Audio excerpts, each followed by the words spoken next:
Monday, November 15th, 1941. The approaching crisis in United States-Japanese relations overshadowed all other developments in the Far East during this period. Saburo Kurusu, former Japanese ambassador to Berlin, is flying to Washington with compromised Japanese proposals. No one apparently expects his mission to succeed, the envoy himself reportedly expressing extreme pessimism. American spokesmen, including Secretary Knox, have indicated that the United States will not budge from her position. Prime Minister Churchill warned that if war breaks out between Japan and America, Britain will declare war on Japan, quote, within the hour, unquote. The United States is preparing to withdraw the Marine detachments from China. The Japanese press continues to rail at Britain and the United States. In news from Europe on this day, there is an announcement that Nazi Germany has sunk the British fleet carrier Ark Royal. This ship was the ship that, quote, could not be sunk, unquote, and has been involved in the sinking of the German ship that could, quote, not be sunk, unquote, the Bismarck. In fact, the Ark Royal was hit by a Luftwaffe pilot, prompting the British to announce that it had been sunk. Actually, it had only been damaged, but several days later it was hit by a German U-boat. Due to crew negligence, the damage was not contained, and the ship sunk with the loss of only one crewman.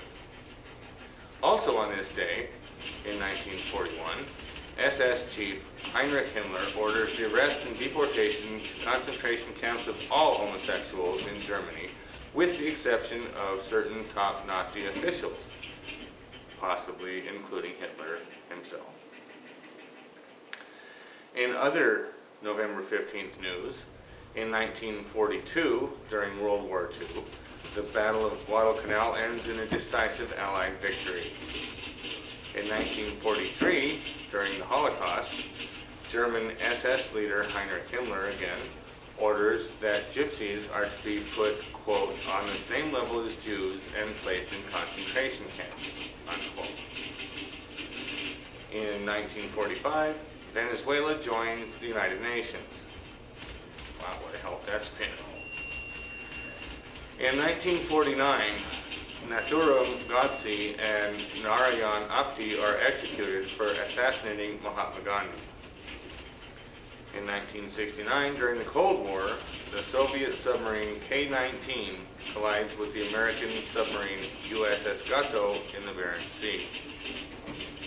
Also in 1969, in Columbus, Ohio, Dave Thomas opens the first Wendy's restaurant. In 1971, Intel releases world's first commercial single-chip microprocessor, the 4004. In 1979, a package from Unabomber Ted Kaczynski begins smoking in the cargo hold of a flight from Chicago to Washington, forcing the plane to make an emergency landing. 6 years later, in 1985, a research assistant is injured when a package from the Unabomber addressed to a University of Michigan professor explodes. In 1990, in the Space Shuttle program, Space Shuttle Atlantis launches with flight STS-38. In 1993, a judge in Mineola, New York sentenced Joey Buttafuoco to 6 months in jail for the statutory rape of Amy Fisher, who shot and wounded Buttafuoco's wife, Mary Jo. And in 2005, Boeing formally launches the stretched Boeing 747-8 variant with orders from Cargolux and Nippon Cargo Airlines. And finally, in 2007, baseball home run king Barry Bonds was indicted on charges related to grand jury testimony during which he denied knowingly using performance-enhancing drugs.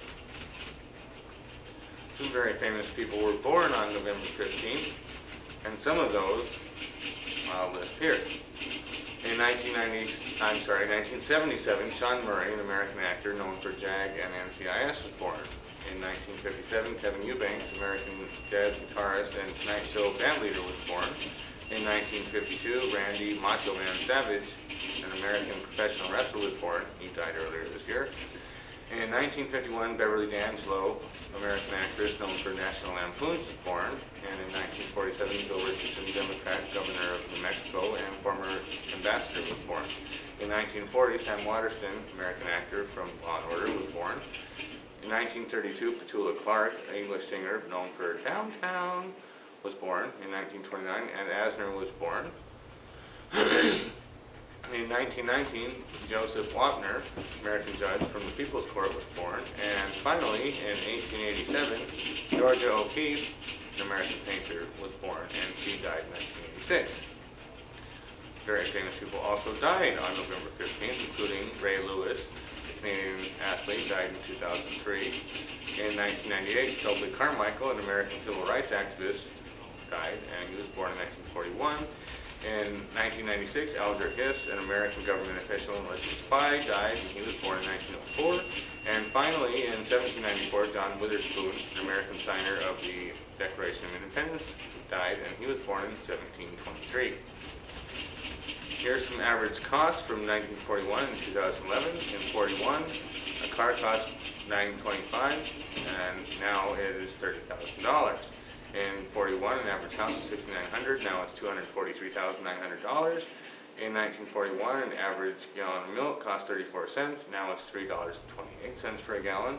In 1941, a postage stamp would cost 3 cents, now it's 44 cents.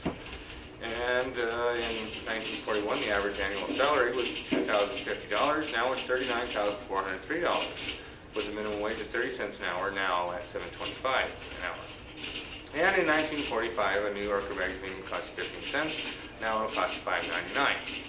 In other news, also on Monday, November 15th, 1941, Edward Kearney Walsh was born in Hartford, Connecticut.